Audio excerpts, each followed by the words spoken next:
श्रीमान गार्ड आपका निरीक्षण के लिए हाजिर है। गार्ड कंधे सेंट्री गार्ड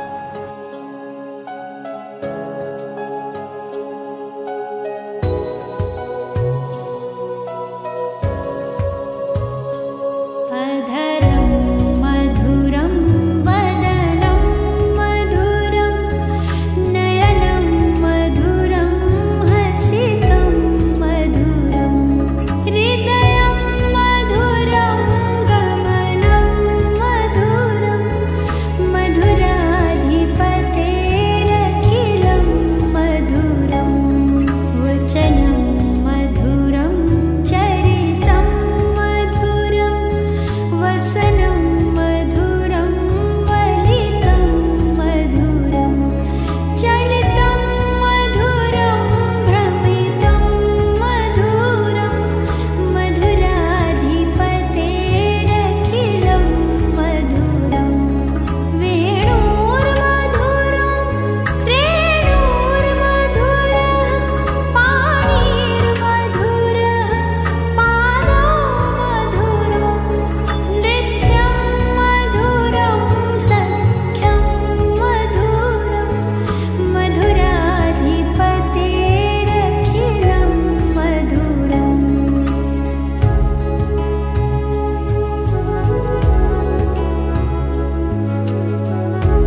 स्वस्तिरस्तः स्वस्ति महर्षेभ्यं ऊर्जं जगाभेषं सन्नोऽस्तु धीमहे।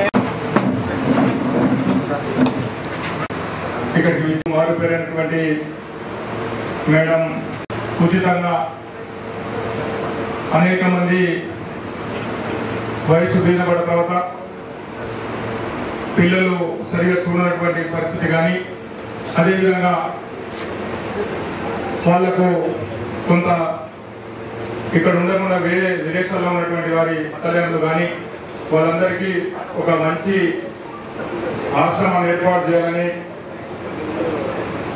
ఒక సదుద్దేశంతో ఇక్కడ అంకాపూర్ గ్రామంలో గుట్ట పైన గుట్ట కింద ఒక మంచి ఆహ్లాదకరమైన వాతావరణంలో ఈ ఆశ్రమాన్ని ఏర్పాటు చేసి అందరికీ స్ఫూర్తి ప్రదాతమైనటువంటి రాజారెడ్డి గారికి మనస్ఫూర్తిగా ధన్యవాదాలు తెలుపుకుంటున్నాను.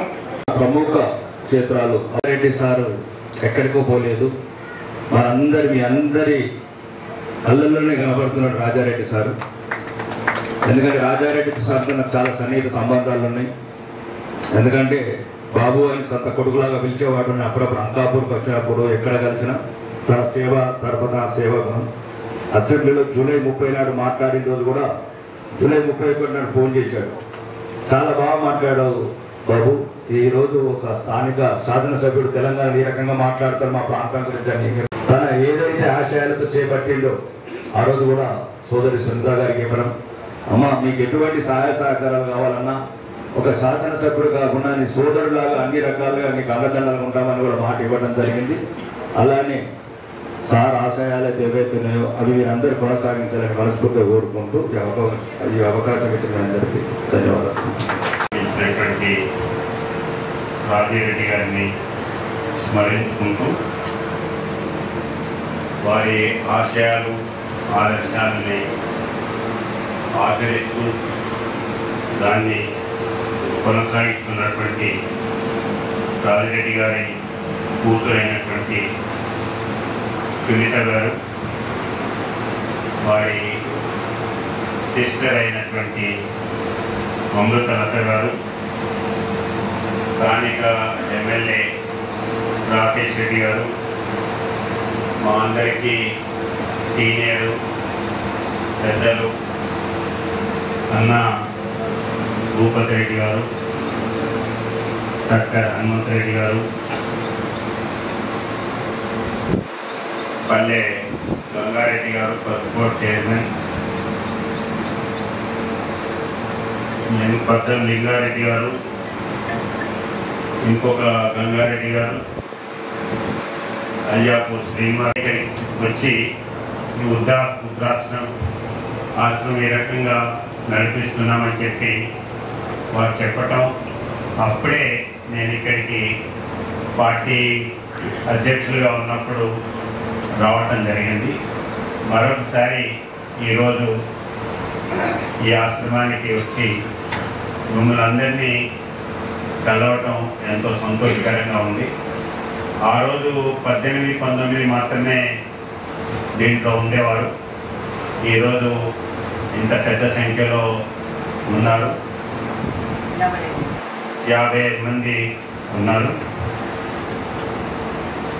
ముసలి వాళ్ళకి ముసలితనం అనేటువంటి అందరికీ వస్తుంది, కానీ వాళ్ళకి కావాల్సింది ఏంటిది అని అడిగినప్పుడు చాలామంది ఈ పైసలు కావాలి, ఆ ఫెసిలిటీ కావాలి, ఈ సౌకర్యమైనటువంటి సౌకర్యం కావాలని చెప్పి మాట్లాడుతుంటారు. కానీ నేను ఇవన్నీ ఏవి కావు, ముసలోళ్ళకి కావాల్సినటువంటిది ముచ్చట్లు చెప్పేటోళ్ళు కావాలి. ముచ్చట్లు చెప్పేటోళ్ళు ఉంటే వాళ్ళ సగం సమస్యలు సాల్వ్ అయిపోతాయి. కమర్షియల్ హాల్ కాదు, కమ్యూనిటీ హాల్ అంటే అందరు కలిసి కూర్చునేటువంటి ఒక ప్లేస్. పొద్దున్నే 10 గంటలు కాగానే మీరు కమ్యూనిటీ హాల్కి రండి. కమ్యూనిటీ హాల్లో అందరూ వస్తుంటారు, ఆడ క్యారమ్స్ ఆడుకోవచ్చు, అవసరమైతే ఛాయ్ పెట్టేటువంటి వాళ్ళు ఛాయ్ తెప్పించుకోవచ్చు, ఛాయ్ తాగొచ్చు. మీకంటూ ఒక ఇండిపెండెంట్ లైఫ్ ఇక్కడ కమ్యూనిటీ హాల్లో ఉంటుంది అని నేను చెప్పి చాలా ఏరియాస్లో దాన్ని ఇచ్చేసినాను. అదే రకంగా పార్టీలో అంతకుముందు సీనియర్ సిటిజన్స్ గురించి ఆలోచించేటువంటిది లేకుండే. సీనియర్ సిటిజన్స్ గురించి ప్రత్యేకమైనటువంటి ఆలోచన చేయటం, వాళ్ళ కొరకు స్కీమ్స్ తీసుకురావటం జరిగింది. ఆ తర్వాతనే సీనియర్ సిటిజన్స్కి ట్రావెలింగ్ కన్సెషన్స్ మిగతా ఇవ్వటం కూడా జరిగింది. ఆ తర్వాత దాన్ని ముందుకు తీసుకెళ్తూ ఈ యొక్క అసోసియేషన్స్ సీనియర్ సిటిజన్స్లలో ఏమేమి యాక్టివిటీస్ ఉండాలి అనేటువంటిది మళ్ళీ ఆలోచన చేయడం జరిగింది.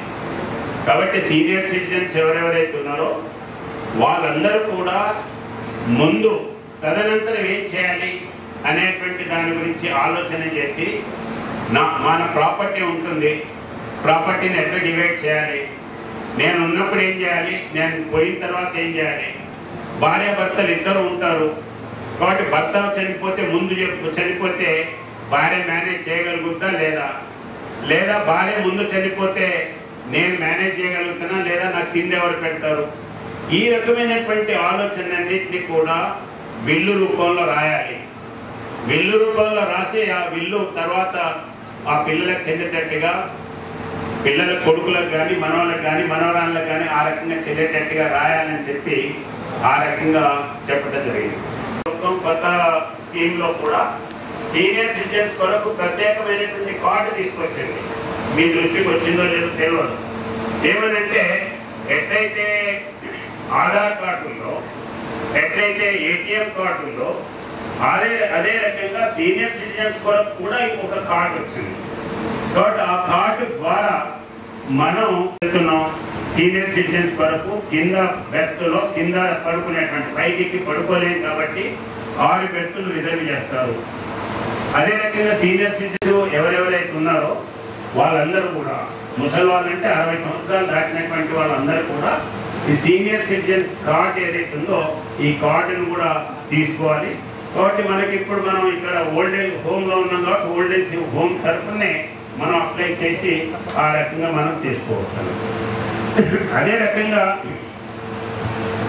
మనకు కొన్ని ఇంకా బాధ్యతలు ఉన్నాయి. మనం ఇంటికాడ ఏదో లేక మనం ఇక్కడికి వస్తాము అంటే మనకు పిల్లలతోటి నేను చెప్పినట్టుగా మాట్లాడటానికి, ఇక్కడ ఆడుకోవటానికి, చేయడానికి ఉంటాయి. ఇక్కడికి వచ్చిన తర్వాత కూడా ఇంటికాడ ఉన్నటువంటి పరిస్థితులలో మనం కొన్ని అలవాటు చేసుకొని ఉన్నాం. మనం బాత్రూమ్ పోయినప్పుడు ఓల్డ్ ఏజ్ హోమ్స్ చూశాను. ఓల్డ్ ఏజ్ హోమ్స్ డబ్బులు ఇచ్చేటువంటి ఓల్డ్ ఏజ్ హోమ్స్ ఉన్నాయి.